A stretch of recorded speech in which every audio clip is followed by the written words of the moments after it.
Welcome back learners. आज के इस वीडियो में हम एक्सरसाइज 251 कंप्लीट करेंगे और चैप्टर 2 है हमारा मैट्रिसेस और डिटरमिनेंट के हवाले से। पिछले वीडियो में हमने इंट्रोडक्शन कंप्लीट दिया था मैट्रिसेस का कि मैट्रिसेस आखिर बैकग्राउंड क्या था इनका और इनके टाइप्स क्या होते हैं और किस तरह इनके इंट्रीज को हम मेंशन करते हैं। उम्मीद है आपको पूरा समझ आ गया होगा। तो आज हम उन्हीं को दे के ये एक्सरसाइज सॉल्व करते हैं। तो ये आप पे डिपेंड करता है कि आपने कितना सीखा है उस वीडियो से। उस वीडियो में हमने कंप्लीट डिटेल दिया है। अगर आप उस वीडियो को देख लें, वॉच कर लें और नोट कर लें तो मुझे यकीन है कि आपको कहीं पे भी मैट्रिसेस में कोई डिस्टर्बेंस या कोई परेशानी नहीं होगी, ठीक है? तो यहाँ पे आइडेंटिफाई द फॉलोइंग मैट्रिसेस, मुख्तलिफ मैट्रिसेस गिवन है, हमने इनको आइडेंटिफाई करना है कि कौन सा मैट्रिक्स किस नाम से यहाँ पे हमने मेंशन करना है। तो सबसे पहले हमारे पास ए मैट्रिक्स है, ये हमारे पास है 3 7 -9 8। ये एक जनरल मैट्रिक्स है। हमारे पास क्या है? जनरल मैट्रिक्स है। इसमें जो ऑर्डर है वो 2 बाई 2 है, यानी इसमें 2 रोज़ हैं और 2 कॉलम्स हैं। तो 2 रोज़ और 2 कॉलम्स, हमने कहा जब किसी मैट्रिक्स का ऑर्डर सेम आ जाए ना, order is equal to 2 cross 2, तो उसको हम कौन-सा मैट्रिक्स कहेंगे? उसको हम कहेंगे कि ये स्क्वायर मैट्रिक्स है। तो पहला मैट्रिक्स क्या है? स्क्वायर मैट्रिक्स है। इसको हमने स्क्वायर का नाम दे दिया क्योंकि ऑर्डर सेम। बी की तरफ आते हैं। बी आपके सामने है 11 और 15। अब आप देख सकते हैं कि इसमें रो 2 है और कॉलम 1 है। तो इसको क्या कहेंगे? इसको हम कहेंगे column matrix. Column matrix. Column हो या रो हो तो उन दोनों को हम रेक्टेंगुलर तो कहते ही कहते हैं, रेक्टेंगुलर। कॉलम है पर रेक्टेंगुलर भी है, ठीक है? अगर रो कॉलम्स आ जाए या कॉलमेट्रिक कलर्स आ जाए, वो ऑलरेडी हमारे पास क्या है? रेक्टे कॉलम भी है, रेक्टेंगुलर भी है। जिस तरह यहाँ पे आपके सामने ये वाला मैट्रिक्स है जी, जिसमें 3 और 2 है। ये आप देख सकते हैं कि एक ही रो पर मुश्तमिल है लेकिन कॉलम इसके 2 है। इसका मतलब ये है कि ये रो मैट्रिक्स है और रो और कॉलम मैट्रिक्स को तो हम रेक्टेंगुलर कहते हैं कि वो हमारे पास रेक्टेंगुलर कैटेगरी में आते हैं। ये हो गया हमारे पास रेक्टेंगुलर। इसी तरह ये भी कॉलम मैट्रिक्स, इसमें एक ही कॉलम आ रहा है तो इसके सामने बेशक आप लिखिए कि ये भी कॉलम मैट्रिक्स है, कॉलम मैट्रिक्स, ठीक है? और साथ में रेक्टेंगुलर का भी आप ज़िक्र कर लें कि ये रेक्टेंगुलर भी है। रेक्टेंगुलर क्यों है? क्योंकि इनके ऑर्डर सेम नहीं है। अभी इसका ऑर्डर अगर आप देखें, ये ऑर्डर है 2 बाई 1, देखिए सेम नहीं है। एक 2 है, एक 1 है। Number of rows 2, number of column 1। इसमें नंबर ऑफ रोज़ 1, इसका ऑर्डर होगा 1 बाई 2, कॉलम 2 है, तो ऑर्डर सेम नहीं है, इसीलिए इसको रेक्टेंगुलर कहते हैं। यहाँ पे आप देख सकते हैं नंबर ऑफ रोज़ कितने हैं? 3 और कॉलम 1, तो ऑर्डर डिफरेंट आ रहा है ना। अगर ऑर्डर डिफरेंट आ जाए तो आपने डायरेक्टली कहना है कि ये हमारे पास रेक्टेंगुलर है, और अगर ऑर्डर इस तरह सेम आ जाए तो वो हमारे पास स्क्वायर होगा, ठीक है?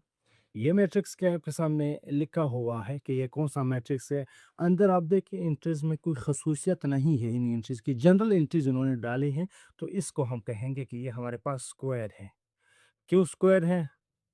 क्योंकि नंबर ऑफ रोज इसमें देखें 1 2 3, और number of column 1 2 and 3, 3 by 3 इसका ऑर्डर है। तो यही खसूसियत है कि ये स्क्वायर मैट्रिक्स है, ठीक है? ये भी हो गया। ये आप देख सकते हैं इसमें रो क्या है? एक ही रो है। कॉलम बेशक जितने भी हैं, यानी इसका ऑर्डर जो है 1 बाई 3 है। एक रो है, 3 कॉलम है। जब ऑर्डर डिफरेंट आया तो इसका मतलब हम कहेंगे रो मैट्रिक्स है। रो एक है, रो के साथ-साथ ऑर्डर डिफरेंट होने की वजह से ये रेक्टेंगुलर भी हो गया, रेक्टेंगुलर, ठीक है? या रेक्टेंगुलर भी हो गया। यानी हर मैट्रिक्स चाहे वो रो है या कॉलम है, वो हर सूरत में रेक्टेंगुलर है। क्यों? क्योंकि ऑर्डर सेम नहीं है, ठीक है? अब आप समझ गए होंगे कि किसी भी मैट्रिक्स का अगर ऑर्डर सेम नहीं है, तो वो सारे के सारे क्या है हमारे पास? वो रेक्टेंगुलर हैं। अभी इसमें आप देख सकते हैं 3 बाई 3 ऑर्डर है, इसमें भी 3 बाई 3 ऑर्डर है, इसमें भी 3 बाई 3 है, इसमें भी 3 बाई 3, इसमें भी 3 बाई 3, ये सारे 3 बाई 3 ऑर्डर हैं। ये सारे रेक्टेंगुलर मैट्रिसेस हैं, ठीक है? सॉरी, ये स्क्वायर मैट्रिसेस है क्योंकि ऑर्डर इनके बराबर है। ऑर्डर जो डिफरेंट होते हैं वो रो के होते हैं, ठीक है? या कॉलम के होते हैं, और या कोई इस तरह का जनरल मैट्रिक्स आपको दे सकते हैं, 2 बाई 3 वाला, 3 बाई 2 वाला, ठीक है? अभी इस मैट्रिक्स की बात करते हैं, ई की बात करते हैं। ये यहाँ पे जो मेन डायगोनल है, मेन डायगोनल की एंट्रीज है, यहाँ पे सिर्फ 1 1 आ रहा है। ऊपर अपर भी 0 और लोअर जो है वो भी सारे 0 है। तो इसको हम कहते हैं आइडेंटिटी मैट्रिक्स। Identity matrix. अब आइडेंटिटी के लिए हमने स्क्वायर का लफ्ज़ यहाँ पे नहीं लेंगे, क्योंकि कंडीशन तभी पूरा उतरता है जब मैट्रिक्स स्क्वायर हो। आइडेंटिटी कंडीशन तब ही पूरा उतरता है जब कंडीशन स्क्वायर हो, मैट्रिक्स स्क्वायर हो, ठीक है। इन सब के लिए मैट्रिक्स का पहला शर्त होना स्क्वायर का लाजमी है। उसके बाद जिस खसूसियत का वो होगा उसका हम नाम देंगे। अब आइडेंटिटी का लफ्ज़ आ गया। अब आइडेंटिटी का मतलब है कि ये मैट्रिक्स स्क्वायर है। ये देखिए, ये भी उस आइडेंटिटी की तरह है, लेकिन थोड़ा-सा इसमें फ़र्क है। फ़र्क कितना है?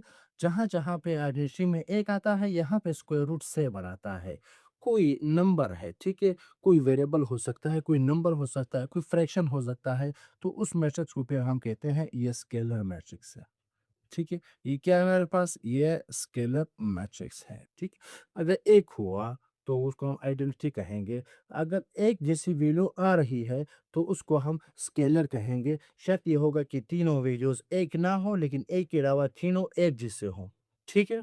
तीनों एक जैसे हो। स्केलर हम देखते हैं इनमें कौन से स्केलर है। अभी आप देख सकते हैं कि ये 3, 3, ठीक है? ये 3, 3 और ये स्क्वायर रूट 7, कोई फ़र्क नहीं पड़ता, ये भी स्केलर है। ये भी स्केलर मैट्रिक्स हो गई यहाँ तक बात।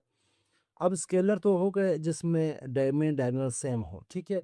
इसके अलावा अगर हमारे पास इस तरह आ जाए, मेन डायगोनल में या प्रिंसिपल डायगोनल में एंट्रीज सेम ना हो, चेंज हो, मिसाल के तौर पर यहाँ पे -5, यहाँ पे 8, यहाँ पे 7 है, तो उसको हम फिर कहते हैं ये डायगोनल है, डायगोनल मैट्रिक्स है। ठीक, ये हमारे पास हुआ डायगोनल मैट्रिक्स। इसी तरह देखते हैं और कौन सा डायगोनल मैट्रिक्स है। देखते हैं, इधर आप आ जाएं, देख लीजिए इसको। ये कौन सा मैट्रिक्स है? ये भी डायगोनल है, क्योंकि डायगोनल का कंडीशन यही था कि कम से कम प्रिंसिपल डायगोनल में एक नॉन जीरो एंट्री होनी चाहिए, ऊपर और नीचे सारे जीरोज होने चाहिए। तो ये भी हमारे पास डायगोनल मैट्रिक्स है। ठीक, ये भी हमारे पास डायगोनल मैट्रिक्स है। यहाँ तक हो गए। अब इस मैट्रिक्स को देखते हैं। एक तो इसका जो मेन डायगोनल है उसमें एंट्रीज आ रहे हैं, ज़ीरो एंट्रीज में नहीं है। और इसके साथ जो नीचे एंट्रीज हैं वो क्या है हमारे पास? नीचे तीनों के तीनों एंट्री ज़ीरो है।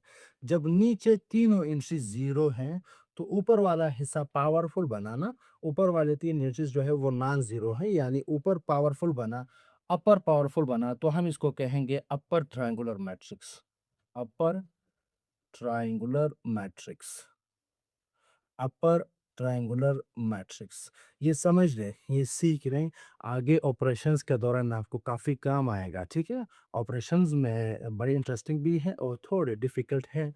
अगर आपको ये समझ में आ जाए तो वो ऑपरेशंस आपके लिए काफ़ी आसान होंगे।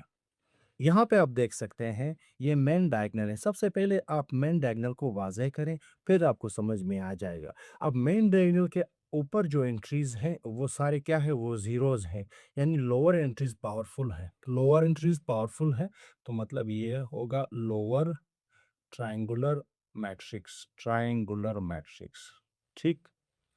इसकी बात करते हैं, ये हमारे पास क्या है? मेन डायगोनल है, प्रिंसिपल डायगोनल है और नीचे वाले एंट्रीज जो है वो सारे ज़ीरोज़ हैं, अपर वाले एंट्रीज पावरफुल हैं, तो ये होगा अपर ट्रायंगुलर मैट्रिक्स। और इसी तरह ये आप देख सकते हैं ये हमारा मेन डायगोनल है और मेन डायगोनल के नीचे वाले एंट्रीज जो हैं वो ज़ीरो नहीं है, ऊपर वाले ज़ीरो हैं, यानी लोअर एंट्रीज जो हैं ये पावरफुल हैं, तो हम कहेंगे lower lower triangular matrix, lower triangular matrix. तो ये पहला क्वेश्चन कंप्लीट हुआ। ये भी था टाइप्स ऑफ मैट्रिसेस के हवाले से कि मैट्रिक्स के कौन से टाइप होते हैं और किस किस किस्म के होते हैं। ये तो मैं पिछले वीडियो में आपको इंट्रोडक्शन में पूरा समझा दिया था, ए टू जेड। मैंने एक भी चीज़ नहीं छोड़ी, ठीक है? तो ये आपको समझ में आ गया होगा। अगर आपको नहीं आता तो फिर एक दफ़ा फिर मैंने हर क्वेश्चन को डिटेल और वजाहत में समझा दिया। अभी यकीन है कि आपको समझ आ गया होगा। तो नेक्स्ट वीडियो में हम नेक्स्ट क्वेश्चन सॉल्व करेंगे इंशाल्लाह, वो ट्रांसपोज़ के हवाले से होगा। तो मिलते हैं नेक्स्ट वीडियो में, इजाज़त चाहते हैं, अल्लाह हाफ़िज़।